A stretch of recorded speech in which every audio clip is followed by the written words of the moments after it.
नमस्कार बच्चों, अपनी ऑनलाइन क्लासेस में आपका स्वागत है। आज हम सर्वोच्च न्यायालय के बारे में चर्चा करेंगे। देखो, पिछले वीडियो में हम पढ़ चुके हैं कि सरकार जो होती है, सरकार, इसके 3 अंग होते हैं: कार्यपालिका, व्यवस्थापिका और न्यायपालिका।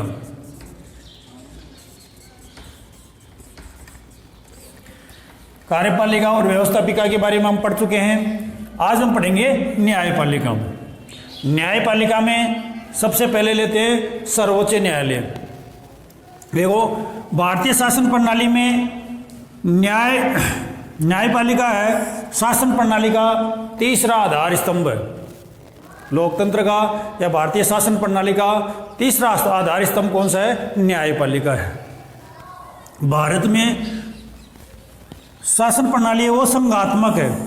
भारत की शासन प्रणाली अपन पीछे वीडियो में भी अपन पढ़ चुके हैं। भारतीय जो शासन प्रणाली है संघात्मक शासन प्रणाली है, परंतु भारत की जो न्यायपालिका है वो एकीकृत न्यायपालिका है। अर्थात पूरे देश के लिए एक ही सर्वोच्च न्यायालय है। राज्यों के लिए और केंद्र के लिए अलग अलग सर्वोच्च न्यायालय नहीं है। पूरे देश के लिए एक ही सर्वोच्च न्यायालय है। न तो केंद्र और न ही राज्य के लिए पृथक पृथक न्यायालय है, और न ही भिन्न भिन्न न्यायालयों के लिए मध्य शक्ति विभाजन है। न तो एक अलग अलग राज्यों के लिए अलग अलग सर्वोच्च न्यायालय है, और न ही इन न्यायपालिका में या इस न्यायालयों में शक्तियों का विभाजन है। इस प्रकार भारत में संघात्मक शासन प्रणाली होते हुए भी न्यायपालिका है वो एकीकृत है। भारतीय न्यायपालिका की संरचना। भारतीय न्यायपालिका की अगर संरचना को अपन देखें तो भारतीय न्यायपालिका पिरामिड के आकार की है। ऊपरी के ऊपर उच्चतम न्यायालय, इसके नीचे उच्च न्यायालय, और उच्च न्यायालयों के नीचे अधीनस्थ न्यायालय, और अधीनस्थ न्यायालयों के नीचे मुंसिफ न्यायालय, और मुंसिफ न्यायालयों के नीचे है न्याय पंचायत। अगर इनके स्तर को अपन देखें तो उच्चतम न्यायालय राष्ट्रीय स्तर पर होता है और इसकी संख्या 1 है। उच्च न्यायालय है वो राज्य के स्तर पर होता है, और प्रत्येक राज्य में 1 या 2-3 राज्यों को मिलाकर एक उच्च न्यायालय भी हो सकता है। वर्तमान में 24 उच्च न्यायालय है। उच्च न्यायालयों के नीचे अधीनस्थ न्यायालय, अधीनस्थ न्यायालय जिला स्तर पर होते हैं, प्रत्येक जिले पर होते हैं। मुंसिफ न्यायालय है ब्लॉक या खंड स्तर पर होते हैं, तथा न्याय पंचायत है वो ग्राम स्तर पर होती है। इस प्रकार भारतीय न्यायपालिका का जो स्वरूप है वो पिरामिड के आकार का है। सर्वोच्च ऊपर है सर्वोच्च न्यायालय होता है, उसके नीचे उच्च न्यायालय, उच्च न्यायालयों के नीचे अधीनस्थ न्यायालय, अधीनस्थ न्यायालयों के नीचे मुंसिफ न्यायालय, और मुंसिफ न्यायालयों के नीचे न्याय पंचायत। इस प्रकार के भारतीय न्यायपालिका का स्वरूप है। सर्वोच्च न्यायालय संविधान के अनुच्छेद 124 से 147 तक सर्वोच्च न्यायालय के गठन, कार्यों और शक्तियों का वर्णन है। सर्वोच्च न्यायालय गठन, कार्य और शक्तियों का वर्णन भारतीय संविधान के अनुच्छेद 124 से 147 तक है। देखो, सर्वोच्च न्यायालय संपूर्ण भारतीय स्तर पर केवल एक ही है। संपूर्ण भारतीय स्तर पर सर्वोच्च न्यायालय केवल एक ही है। इसके निर्णय सभी न्यायालयों पर बाध्यकारी है। सर्वोच्च न्यायालय के जो निर्णय है सभी न्यायालयों पर बाध्यकारी है, उनको अनिवार्य है सर्वोच्च न्यायालय के निर्णय मानने होते हैं। ये किसी भी अदालत से मुकदमा अपने पास मंगा सकता है या न्यायालय में स्थानांतरित कर सकता है। किसी भी मुकदमा को अपने पास मंगा सकता है या एक न्यायालय से दूसरे न्यायालय में उस मुकदमे को स्थानांतरित करवा सकता है। इसे उच्च न्यायालयों के निर्णय के विरुद्ध अपील सुनने का अधिकार है। अगर मान लो कोई उच्च न्यायालय को निर्णय दे देता है तो उसके विरुद्ध सुनवाई का अधिकार सर्वोच्च न्यायालय को है। सर्वोच्च न्यायालय को जो उच्च न्यायालय के न्यायाधीश हैं उनका स्थानांतरण करने का अधिकार प्राप्त है। उच्च न्यायालय के न्यायाधीशों का स्थानांतरण सर्वोच्च न्यायालय द्वारा ही किया जाता है। वर्तमान में उच्चतम न्यायालय में मुख्य न्यायाधीश सहित कुल 31 न्यायाधीश है। एक मुख्य न्यायाधीश और 30 अन्य न्यायाधीश है। सर्वोच्च न्यायालय का मुख्यालय नई दिल्ली में है। सर्वोच्च न्यायालय का मुख्यालय कहाँ है? नई दिल्ली में है। सर्वोच्च न्यायालय मूल अधिकारों का संरक्षक है। मूल अधिकारों की सुरक्षा सर्वोच्च न्यायालय द्वारा ही की जाती है। जब अपना मूल अधिकार पढ़े थे तब हमने बताया था, देखा भी था उस समय अपने अनुच्छेद 32 के तहत, संवैधानिक उपचारों के तहत मूल अधिकारों की रक्षा सर्वोच्च न्यायालय करता है। उच्च न्यायालय देखो, भारतीय संविधान के अनुच्छेद 214 से 231 तक उच्च न्यायालय के कार्यों, उनकी शक्तियों का प्रावधान है।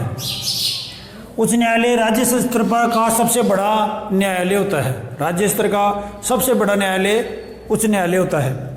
वर्तमान में भारत में 24 उच्च न्यायालय हैं और राज्य कितने हैं? 28 राज्य व 9 केंद्र शासित प्रदेश है, जिनमें उच्च न्यायालयों की संख्या 24 है।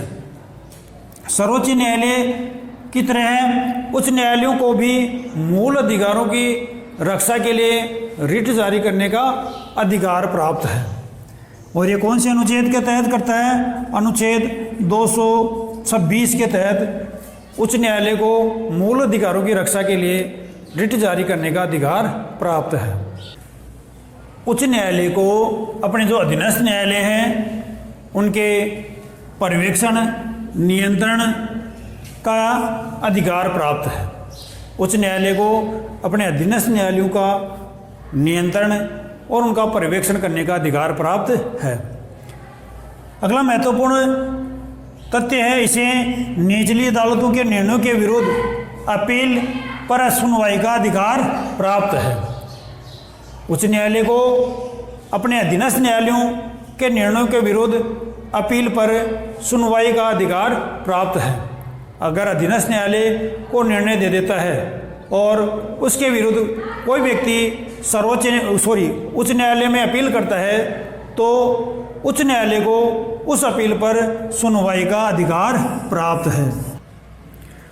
अधीनस्थ न्यायालय संविधान के अनुच्छेद 233 से अनुच्छेद 237 तक अधीनस्थ न्यायालयों का प्रावधान किया गया है।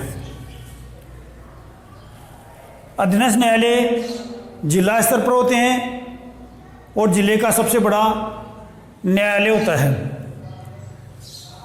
इसे जिला न्यायालय भी कहा जाता है। अधीनस्थ न्यायालय को जिला न्यायालय भी कहते हैं। जिला न्यायालय के 2 भाग होते हैं। एक होता है सिविल न्यायालय, दूसरा होता है सत्र न्यायालय।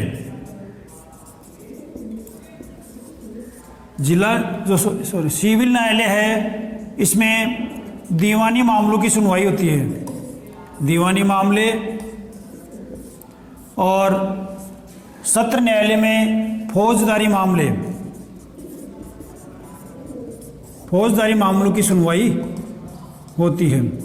दीवानी और फौजदारी मामले क्या होते हैं? अगर किसी वित्त से संबंधित, पैसे से संबंधित कोई अपराध हुआ है तो इस प्रकार के अपराध दीवानी मामले में आएंगे। और अगर मान लो लड़ाई झगड़े से संबंधित कोई अपराध है तो वो क्या है? फौजदारी मामलों में आएंगे। इस प्रकार यह है, जिला न्यायालय के 2 भाग होते हैं, सिविल न्यायालय और सत्र न्यायालय। सिविल न्यायालय में दीवानी मामलों से संबंधित सुनवाई होती है और सत्र न्यायालय में फौजदारी मामलों से संबंधित सुनवाई होती है।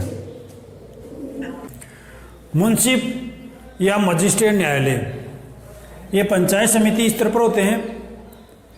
इन्हें 5,000 रुपये तक के मुकदमे सुनने का अधिकार प्राप्त है। 5,000 रुपये से 5,000 की लेन देन से संबंधित जो भी दीवानी मामले हैं उन पर सुनवाई करने का इनको अधिकार प्राप्त है। न्याय पंचायत, ये ग्रामीण क्षेत्र की सबसे निचले स्तर पर, ग्रामीण क्षेत्र में सबसे निचले स्तर पर न्याय पंचायत जो न्याय होती है वो पंचायत में होती है। ग्रामों में सबसे जो निचले स्तर पर जो न्याय होती है वो पंचायत में होती है। इन्हें 500 रुपये तक के दीवानी मामलों पर सुनवाई का अधिकार प्राप्त है। ये पंचायत है, न्याय पंचायत है, ये 500 रुपये तक के जो भी दीवानी मामले हैं उन पर इनको सुनवाई का अधिकार प्राप्त है। ये फौजदारी विवादों की सुनवाई भी कर सकते हैं। इन्हें फौजदारी मामलों की भी सुनवाई करने का अधिकार प्राप्त है। ये 250 रुपये तक का दंड लगा सकती है, यानी 250 रुपये तक का जुर्माना लगा सकती है, परंतु कारावास के दंड का इनको अधिकार प्राप्त नहीं है। लेकिन ये किसी को कारावास की सज़ा नहीं दे सकती है। इसके विरुद्ध अपील नहीं की जा सकती। अगर न्याय पंचायत ने कोई फैसला दे दिया है तो उसके विरुद्ध उच्च न्याय उससे ऊपर का जो न्यायालय है उसमें अपील नहीं की जा सकती है। ये महत्वपूर्ण तथ्य है कि भारत की ऐसी कौन सी न्यायपालिका, कौन सी इकाई है जिसके फैसलों के विरुद्ध ऊपर के न्यायालयों में अपील नहीं की जा सकती है, तो ये है न्याय पंचायत। न्याय पंचायत के फैसलों को के विरुद्ध ऊपर के न्यायालयों में अपील नहीं की जा सकती है। न्यायपालिका की स्वतंत्रता। देखो, भारतीय संघीय व्यवस्था में केंद्र और राज्यों के मध्य शक्तियों का विभाजन किया जाकर विवादों का समाधान करने के लिए स्वतंत्र एवं निष्पक्ष न्यायपालिका की व्यवस्था की गई है। केंद्र और राज्यों के मध्य जब कोई विवाद हो जाए उसके निपटारे के लिए एक स्वतंत्र और निष्पक्ष न्यायपालिका की व्यवस्था की गई है। न्यायपालिका की स्वतंत्रता को बनाए रखने के लिए निम्नलिखित प्रावधान किए गए हैं। न्यायपालिका अपना कार्य स्वतंत्र रूप से करती रहे, इसके लिए निम्नलिखित प्रावधान किए गए हैं। पहला है, न्यायाधीशों की नियुक्ति नियुक्ति में विधायिका की कोई भूमिका नहीं होती है। जब न्यायाधीशों की नियुक्ति होती है उसमें विधायिका यानी राज्य स्तर पर विधानसभा और केंद्र स्तर पर संसद की कोई भूमिका नहीं होती है। न्यायाधीशों की पदावधि निश्चित होती है। यदि वह हाईकोर्ट का न्यायाधीश है तो 62 वर्ष तक और सुप्रीम कोर्ट का न्यायाधीश है तो 65 वर्ष तक अपने पद पर रह सकता है। न्यायाधीशों को पद से हटाने की विधि बहुत कठिन है। इन्हें केवल सिद्ध कदाचार एवं असमर्थता के आधार पर ही महाभियोग द्वारा हटाया जा सकता है। केवल 2 ही कारणों से न्यायाधीशों को हटाया जा सकता है, या तो एक तो क्या हो सिद्ध कदाचार, एवं क्या हो दूसरा असमर्थता की स्थिति में इनको अपने पद से केवल महाभियोग द्वारा ही इनको हटाया जा सकता है। न्यायाधीशों के वेतन, भत्ते एवं अन्य सुविधाओं पर संसद में बहस एवं मतदान नहीं किया जा सकता। यानी न्यायाधीशों के वेतन, भत्ते एवं अन्य सुविधाओं पर संसद में बहस नहीं की जा सकती और न ही मतदान कराया जा सकता है। न्यायाधीशों की नियुक्ति पश्चात पदावधि में जितने वर्ष तक, जितने समय तक न्यायाधीश अपने पद पर रहे, उस दौरान वित्तीय आपातकाल के अलावा, वित्तीय आपातकाल का पता है अनुच्छेद 360 वाला के अलावा कभी भी वेतन भत्तों में कटौती नहीं की जा सकती। न्यायाधीशों के वेतन भत्तों में कटौती अनुच्छेद 360 यानी वित्तीय आपातकाल लगा हुआ है तो हो सकती है, अन्यथा जब तक वह अपने पद पर रहे उनके वेतन और भत्तों पर वे अन्य सुविधाओं में कटौती नहीं की जा सकती। न्यायाधीशों की पदोन्नति एवं स्थानांतरण पर कार्यपालिका एवं संसद का कोई हस्तक्षेप नहीं होता है। न्यायाधीशों के कार्यों एवं निर्णयों पर संसद में चर्चा नहीं की जा सकती। न्यायाधीशों ने जो भी कार्य किए हैं, जो भी निर्णय दिए हैं, उन पर संसद में चर्चा नहीं की जा सकती है। न्यायालयों की ओर से उनके निर्णयों की अवमानना करने पर न्यायालय दंडित कर सकता है। यदि कोई व्यक्ति न्यायालय के निर्णयों की अवमानना करता है तो न्यायालय उसे दंडित कर सकता है। न्यायालयों के निर्णय बाध्यकारी होते हैं। न्यायालयों के जो निर्णय होते हैं वो बाध्यकारी होते हैं, उन्हें मानना अनिवार्य है। कॉलेजियम व्यवस्था। देखो, न्यायाधीशों की नियुक्ति से संबंधित एक महत्वपूर्ण व्यवस्था है। इस व्यवस्था की उत्पत्ति सर्वोच्च न्यायालयों के निर्णय से हुई है, जिसे 3 जजेज केस भी कहा जाता था। देखो, 6 अक्टूबर 1993 को सुप्रीम कोर्ट के 9 जजों की एक खंडपीठ द्वारा दिए गए निर्णय के आधार पर कॉलेजियम व्यवस्था का गठन किया गया। कॉलेजियम व्यवस्था कब से आई है? 6 अक्टूबर 1993 को 9 जजों की एक खंडपीठ ने एक निर्णय दिया। कॉलेजियम व्यवस्था के तहत सुप्रीम कोर्ट के मुख्य न्यायाधीश और सुप्रीम कोर्ट के 4 वरिष्ठतम न्यायाधीशों की एक व्यवस्था होगी, जिसकी सलाह पर ही राष्ट्रपति न्यायाधीशों की नियुक्ति करेगा। इसका अर्थ है कि एक सुप्रीम कोर्ट का मुख्य न्यायाधीश और सुप्रीम कोर्ट के 4 वरिष्ठतम न्यायाधीश, ये पांचों मिलकर जिस किसी का भी नाम राष्ट्रपति को भेजेंगे, राष्ट्रपति उनकी सलाह के अनुसार उस न्यायाधीश को नियुक्ति करेगा। इस प्रकार न्यायाधीशों की नियुक्ति में सामूहिकता के सिद्धांत को अपनाया गया है, जिसमें राष्ट्रपति, कॉलेजियम व्यवस्था एवं मंत्रिपरिषद महत्वपूर्ण भूमिका निभाती है। न्यायाधीशों की नियुक्ति का कौन सा है? सामूहिकता के सिद्धांत को क्या है? नियुक्ति में अपनाया गया है। और इसमें कौन कौन भाग लेते हैं? राष्ट्रपति है, कॉलेजियम व्यवस्था है और मंत्रिपरिषद। इन तीनों की महत्वपूर्ण भूमिका होती है। न्यायाधीशों को पद से हटाना।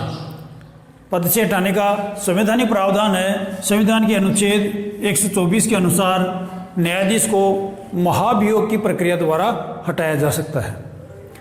महाभियोग की प्रक्रिया के लिए न्यायाधीशों को हटाने के लिए 2 महत्वपूर्ण आधार हैं। इनके आधार पर इनके खिलाफ महाभियोग लाया जा सकता है। पहला है सिद्ध कदाचार और दूसरा है असमर्थता, यानी वो कदाचार है वो सिद्ध हो जाए और वो कार्य करने में असमर्थ हो। ऐसी स्थिति में ही न्यायाधीशों के खिलाफ महाभियोग की प्रक्रिया लाई जा सकती है। महाभियोग क्या है वो देखते हैं। महाभियोग की प्रक्रिया देखिए काफ़ी महत्वपूर्ण है।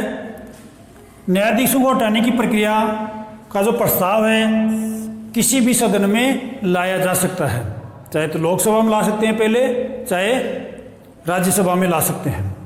यदि प्रस्ताव लोकसभा में लाया जाता है तो 100 सदस्यों द्वारा, और यदि प्रस्ताव राज्यसभा में लाया जाता है तो 50 सदस्यों द्वारा हस्ताक्षरित होने चाहिए। उस प्रस्ताव पर यदि लोकसभा में लाया जा रहा है वो प्रस्ताव तो 100 सदस्यों के हस्ताक्षर होने चाहिए, और यदि वो प्रस्ताव राज्यसभा में लाया जा रहा है तो 50 सदस्यों के उस पर हस्ताक्षर होने चाहिए। देखो, लोकसभा अध्यक्ष व सभापति, यदि लोकसभा में लाया जा रहा है तो लोकसभा अध्यक्ष, और यदि राज्यसभा में लाया जा रहा है तो राज्यसभा का सभापति प्रस्ताव को स्वीकार या अस्वीकार करने का अधिकार रखता है। लोकसभा अध्यक्ष या राज्यसभा का सभापति इस प्रस्ताव को स्वीकार या अस्वीकार करने का अधिकार रखता है। प्रस्ताव स्वीकार करने पर, यदि प्रस्ताव स्वीकार हो जाता है तो इस प्रस्ताव को स्वीकार करने पर आरोपों की जांच के लिए एक 3 सदस्यीय समिति का गठन किया जाएगा। ये प्रस्ताव है, ये आरोप है, ये स्वीकार कर लिए गए। इसके बाद में क्या किया जाता है, एक समिति का गठन किया जाता है, और इस समिति में 3 सदस्य होते हैं। कौन कौन होते हैं? देखो, इसमें पहला है सर्वोच्च न्यायालय का मुख्य न्यायाधीश। सबसे पहले कौन होगा इसमें? सर्वोच्च न्यायालय का मुख्य न्यायाधीश। दूसरा है किसी एक उच्च न्यायालय का मुख्य न्यायाधीश। किसी भी राज्य के उच्च न्यायालय है उसका एक मुख्य न्यायाधीश, दूसरा ये होगा। और तीसरा क्या होगा? कोई भी प्रसिद्ध विधिवेत्ता जो कानून का जानकार हो उसको इसमें शामिल किया जाएगा। इस प्रकार क्या है, इस समिति में 3 सदस्य होंगे। पहला सदस्य होगा सर्वोच्च न्यायालय का मुख्य न्यायाधीश, दूसरा होगा किसी भी राज्य के उच्च न्यायालय का न्यायाधीश, मुख्य न्यायाधीश, और तीसरा है प्रसिद्ध विधिवेत्ता। आरोप सिद्ध होने पर यह समिति अपनी रिपोर्ट सदन को प्रस्तुत करती है या सदन को सौंपती है। न्यायाधीशों को हटाने का जो प्रस्ताव रखती है और न्यायाधीशों को हटाने का प्रस्ताव रखती है, यानी 3 सदस्यीय समिति गठित की। ये 3 सदस्यीय समिति उनके आरोपों की जांच करती है, और उन आरोपों में यदि सत्यता पाई जाती है तो ये समिति अपनी रिपोर्ट सदन में रखती है और सदन में न्यायाधीशों को हटाने का प्रस्ताव रखती है। पहला सदन उपस्थित एवं मतदान करने वाले सदस्यों के 2/3 बहुमत से उपस्थित हो और मतदान करने वालों के 2/3 बहुमत से प्रस्ताव पारित कर दूसरे सदन को भेजता है। दूसरा सदन भी उपस्थित और मतदान करने वाले सदस्यों के 2/3 बहुमत से प्रस्ताव पारित कर दे तो राष्ट्रपति उसको उस न्यायाधीश को हटाने का आदेश दे देता है। इस प्रकार क्या है, ये महाभियोग की प्रक्रिया अपनाई जाती है। एक बार इसको समराइज के रूप में दोबारा देखिए अपन। देखो सबसे पहले जिस न्यायाधीश को हटाना है, मान लो न्यायाधीश ए है, इसके खिलाफ क्या है, महाभियोग की जो प्रस्ताव की जो प्रक्रिया है संसद के किसी भी सदन में लाई जा सकती है। यदि ये प्रस्ताव महाभियोग का प्रस्ताव है, लोकसभा में लाया जा रहा है तो 100 सदस्यों के हस्ताक्षर उस पर होने चाहिए उस प्रस्ताव पर। यदि ये राज्यसभा में लाया जा रहा है तो 50 सदस्यों के हस्ताक्षर उस प्रस्ताव पर होने चाहिए।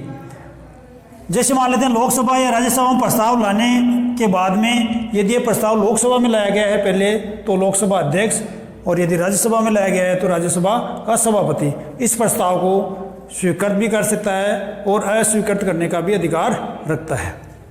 जब ये प्रस्ताव स्वीकृत कर लिया जाता है, स्वीकृत करने के बाद में एक 3 सदस्यीय समिति का गठन किया जाता है। 3 सदस्यीय जो समिति है इसका गठन किया जाएगा। इस समिति में कौन कौन होंगे, एक तो सुप्रीम कोर्ट का मुख्य न्यायाधीश और एक हाई कोर्ट का मुख्य न्यायाधीश और एक विधि वक्ता, जो प्रसिद्ध विधि वक्ता है वो होगा इसमें। इस प्रकार ये 3 सदस्य हैं, इसके आरोपों की जांच करेंगे। जांच में यदि ये सत्य पाया जाता है तो फिर ये प्रस्ताव उस सदन को प्रस्तुत कर देंगे। उस सदन में फिर इस प्रस्ताव पर क्या किया जाएगा, उपस्थित व मतदान में भाग लेने वाले सदस्यों के 2/3 बहुमत से इसको पास कराना आवश्यक है। जब 2/3 बहुमत से ये पारित हो जाता है तो एक सदन फिर बाद में दूसरे सदन को भेजता है। दूसरे सदन में भी यही 2/3 बहुमत से उपस्थित व मतदान करने वाले व्यक्तियों के 2/3 बहुमत से इसको पारित कर दिया जाता है। पारित करने के बाद में इसको राष्ट्रपति के पास में भेजा जाता है। इस प्रस्ताव को राष्ट्रपति फिर उस व्यक्ति को, उस न्यायाधीश को पद से हटाने का आदेश दे देता है। इस प्रकार क्या है, न्यायाधीशों को हटाने के लिए महाभियोग की प्रक्रिया काम में ली जाती है। आज के लिए बस इतना ही। कल मिलते हैं इसके दूसरे भाग को लेकर। तब तक के लिए जय हिंद, जय भारत।